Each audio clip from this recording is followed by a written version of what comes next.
Talagang parang sinasadya na ginagawang ambiguous. O sige, Chairman George Garcia, kung yan ang interpretation mo, yun din ang ihahain ko sa taong bayan at yun din dapat ang maging interpretation nila na sa araw ng eleksyon, ipa-disconnect yung makina. Binigyan tayo ng butas ni Chairman George Garcia sa kanilang mga sagot sa kaso na isinampan nila sa akin. Sinasabi nila from the very beginning, dapat naman talaga hindi connected. Pero ano ang nangyari sa actual na araw ng eleksyon ng 2022? Nakakatakot po kasi ang mangyayari dito sa 2025, ano ba yung actual na mangyayari sa araw ng eleksyon dahil sa deliberate nilang ambiguity pagdating sa specific procedures ng automated counting machine pagdating sa election, iniiwasan nila yung tanong, baka talagang may balak silang mag-depart sa kung ano man talaga ang tama na procedure pagdating sa automated counting machines. Kaya ngayon ang hinihiling ko kay Chairman George Garcia, Sir, maging malinaw ka, ilagay mo yung prohibition talaga sa rules na wag i-connect yung makina sa internet sa araw ng election except during transmission.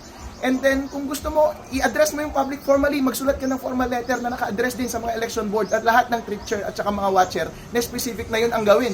Kasi kung hindi tayo definite sa ating position tungkol sa isang procedure, magkakagulo po, nalilito po ang taong bayan, wala silang conviction kapag meron silang gustong gawin. Ang hinihiling ko sa taong bayan ay pagpanik sila sa katotohanan.